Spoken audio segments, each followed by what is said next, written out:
Sir, we are live. Good evening, everyone. On behalf of NASH 24/7, I welcome you to our public awareness program on fatty liver, a public health challenge. NASH 24/7 aspires to bring best-in-class education and awareness program to serve healthcare workers, patients, and their caregivers. To speak on fatty liver, a public health challenge, today we have a renowned gastroenterologist, Dr. Mayank Agarwal from Bareilly. He needs no introduction, however, I would fail my duty if I don't mention that.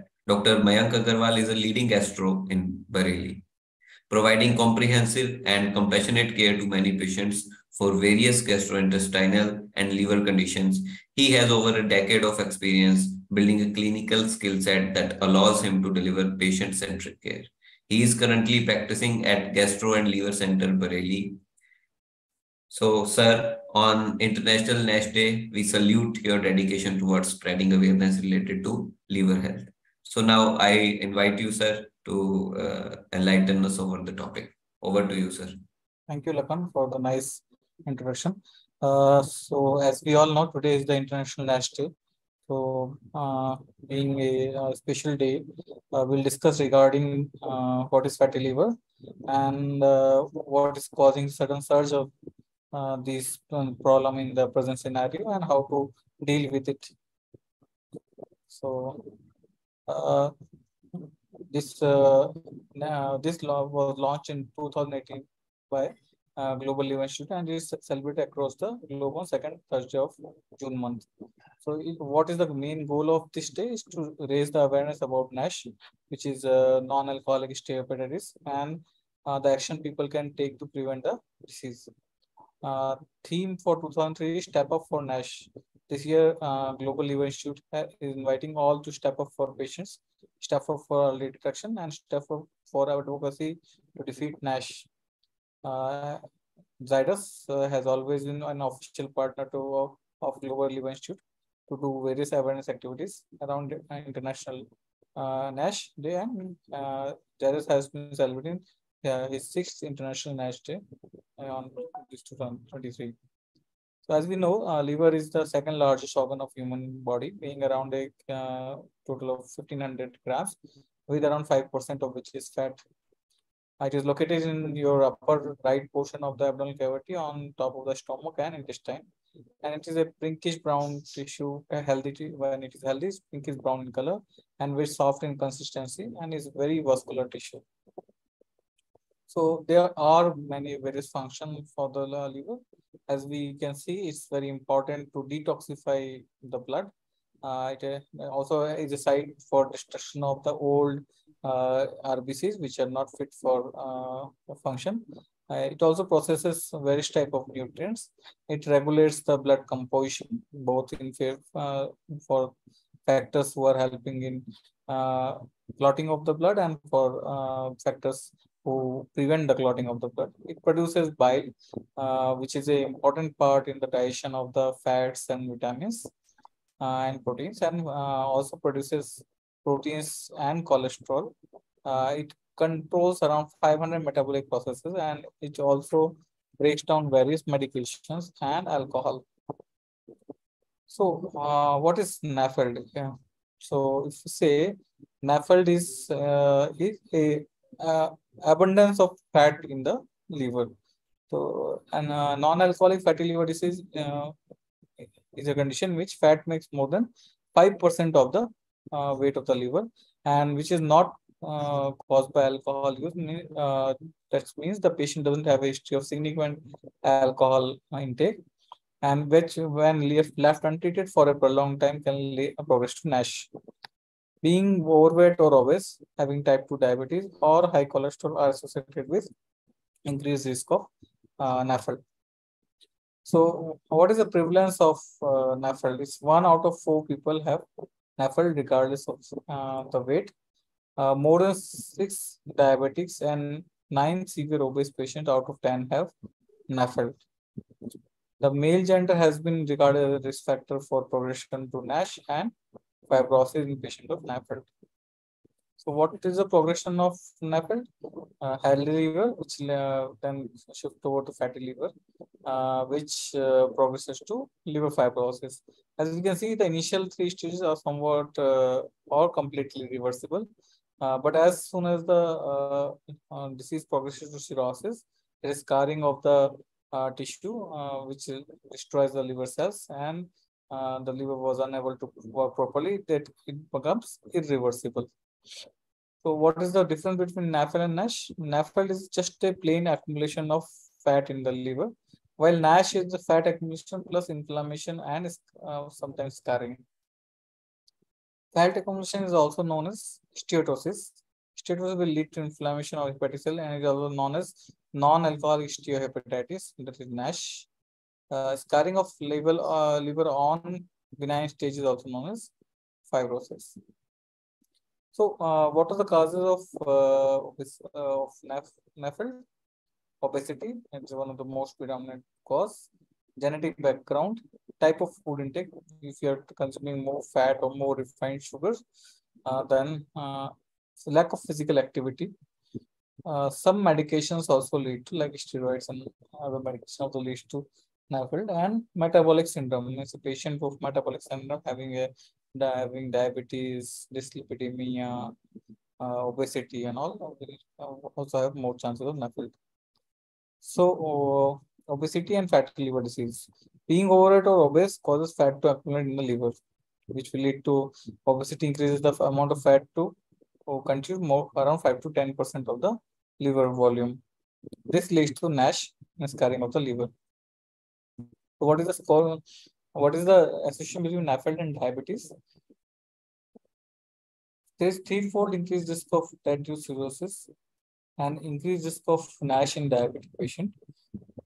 There is high prevalence of diabetes in NAFLD patient and twofold increased risk of developing diabetes in patient of NAFLD. So they are interrelated. If a patient comes to you with, if you are having diabetes, then the risk of NAFLD will be very high. And if you are having NAFLD, again, the risk of you developing diabetes later on in the life will be higher. So what are the symptoms of NAFLD and NASH? For all practical purposes, initial phases, NAFLD and NASH have almost do not have any symptoms. But some symptoms can be rare, like mild fatigue or an upper abdominal discomfort or licking pain. But usually the patient doesn't present with major symptoms in initial stage of NASH or NAFLD. As a patient progresses NASH from NAFLD to NASH, from steatosis to NASH, the symptoms may appear like increased fatigue, nausea. If the patient has a cirrhosis and he become decompetent, then he can have buildup of fluid in the abdominal cavity. There can be behavioral abnormality with in case of hepatic encephalopathy. The patient can have a decreased appetite or loss of appetite. Can have a easy tendency to bleed or bruising, and can have lower limb edema and swelling. Some patient may present with unexplained weight loss. There can be jaundice in some patients presenting a yellow discoloration of eye or skin. And some patient can present with history of blood in vomiting, which is secondary to varicose bleeding, secondary to cirrhosis. So, fatty liver can be definitely silently, as we've already seen in initial phases. The patient usually don't have a symptoms. Even in patients with advanced disease, also there can be no symptoms. Just the patient presenting with some finding on an investigation and diagnosis having and cirrhosis. So, what are the diagnoses often involve blood test, ultrasound of fibroscan, liver biopsy for pathology, X-ray, CT, and MRI. So, persistent elevated ALT can be associated with disease progression. Patient with normal ALT level can also develop disease progression, progressive disease. That is a very important point, because patient sometimes present to us with features of cirrhosis without any past history of any disease. Patient having totally asymptomatic, patient being totally asymptomatic, and even patient usually go for an LFT, and it was normal in appearance. We had a finding of cirrhosis on fibroscan or on ultrasound. So it is quite a possibility that despite you being getting a routine blood test regularly, you might end up having a diagnosis of NAFLD, NASH, and cirrhosis. Up to 80% of NAFLD patient can have a normal ALT. No distinct ALT cutoff for prediction of NASH or advanced fibrosis in NAFLD patients. So at present, there is marked variation in the consideration for the upper limit of the ALT cutoff for diagnosing NASH or advanced fibrosis in patient with NAFLD. There is no clear-cut cutoff to be measured. So there are various tools like which are non-invasive, like blood test, uh, uh, which help in various type of scoring systems to diagnose the case of NAFLD, and also fibroscan and ultrasound can be used. So FIB4 is a scoring system in which age, AST, ALT, and platelet count are taken, which give a score, and based on the scoring system, you can have a suspicion of NAFLD or NASH in this patient. NFS NAFLD fibro score is used using age, ALT, AST, platelet count, BMI, fasting glucose, and albumin levels to generate a score. So, and as next as we've already said, non-invasive include ultrasound or a fibroscan. Ultrasound is very easily available, is economical, and is the most common cause of diagnosis of NAFLD in asymptomatic patients. But the downside is that ultrasound only detects NAFLD if fat is more than 25%, and it cannot differentiate between fat and fibrosis. Then the next innovation is transient elastography, or also known as fibroscan. Uh, Diagnosis of NAFLD with fat more than 10%. It differentiates between fibrosis and fat content and easy to operate. Can definitely have misinterpretation in obese patients. Liver scan works on the principle of transient elastography. Two values are usually given in your fibroscan reports: is liver stiffness measure, LSM measure. It indicates the degree of fibrosis, and CAP is control attenuation parameter, which indicates the degree of steatosis of the liver. Steatosis, for being in simple term, the content of fat in the liver. So MRI rated PDFF.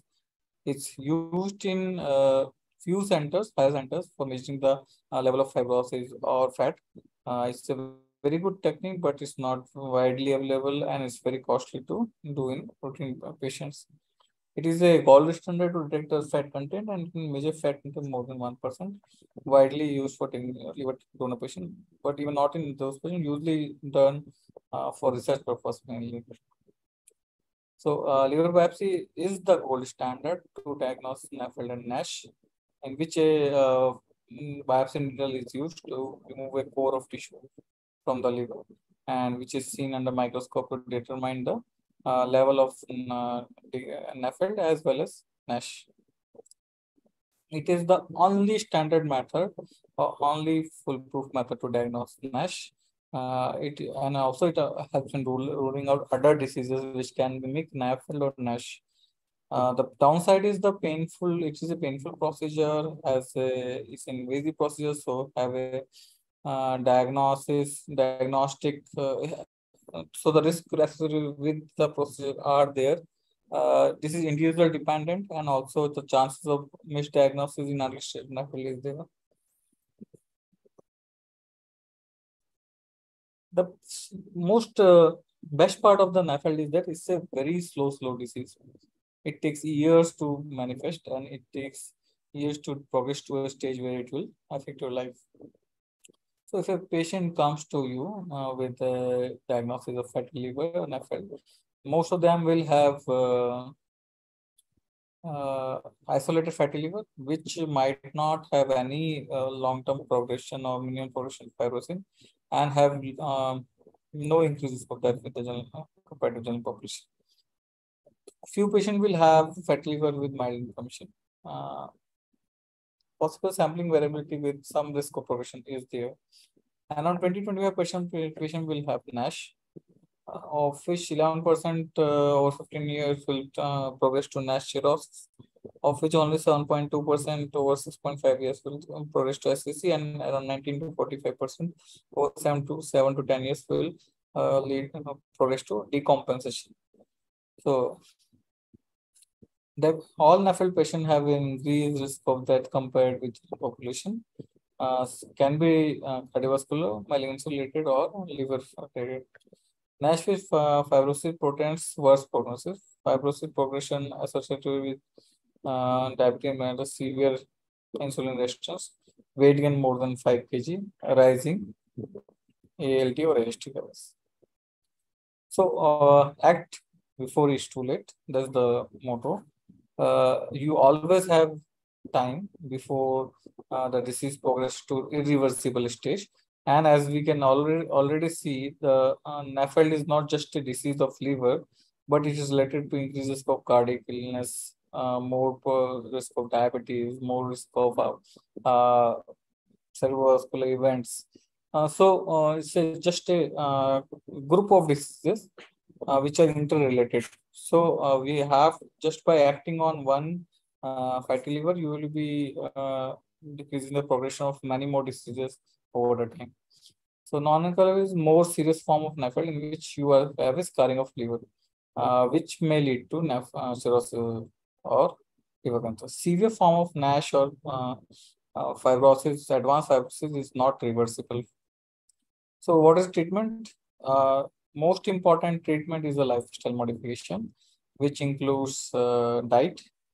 You have to take less of the sugar, more of green vegetables and salads, a daily routine of exercise, and avoiding alcohol as well as smoking.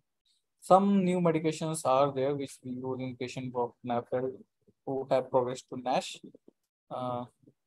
So what is the most important thing is the control of weight. Combination of hypocaloric diet with a moderate intensity exercise provides the best likelihood of sustained weight loss. Weight loss at least 3 to 5% body weight, and for most of the patients we advise around 10% of body weight to improve steatosis as well as features of fibrosis on the histopathology.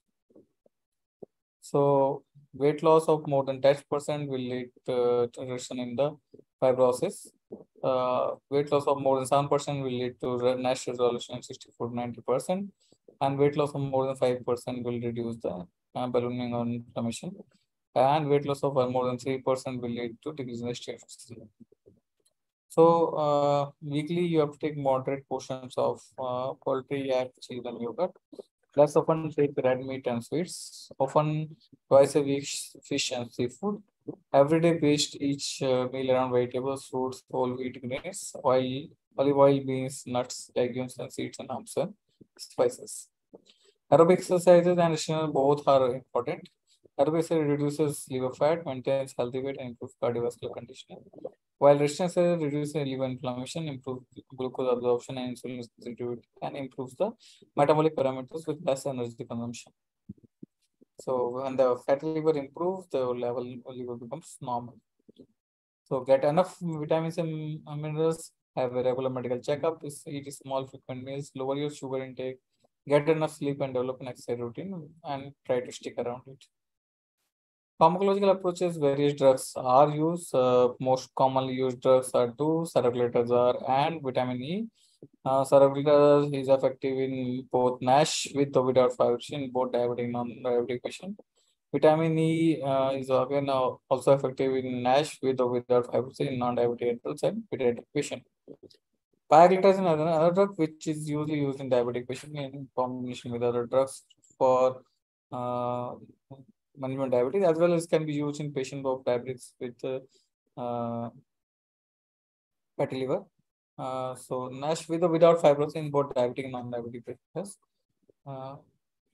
And the minimum duration of intake of this medicine should be pioglitazar for 2 years. cerebral for 1 year, and vitamin E for 2 years. So limit intake of saturated fats and trans fats. Quit smoking. Eat a balanced diet. Exercise regularly. Limit consumption of refined carbohydrates. Limit or avoid alcohol. Maintain a healthy weight and take medication as prescribed. So we all blessed to love our liver. So whatever help you need, you can get on this platform, which is also only dedicated digital platform on NAFLD and NASH. Thank you. Thank you so much, sir, for this wonderful talk. This was enlightening talk, and I hope our viewers will get something out of this. So now, on the behalf of Nash 24/7, I thank Dr. Agarwal for this lively and informative talk. As you have been emphasizing the awareness for liver health and disease, it is also important for people affected by fatty liver to regularly visit the doctor and continue medications. With careful observation of precautions, it is possible to obtain control of the disease. I would also like to thank our audience for their active participation and patience in making this event successful. You may also share your suggestions so we can address them in our upcoming Facebook Live programs. Stay connected with Nash 24/7 on Facebook and take care of yourself and your family members. Thank you, sir. Thank you, everyone.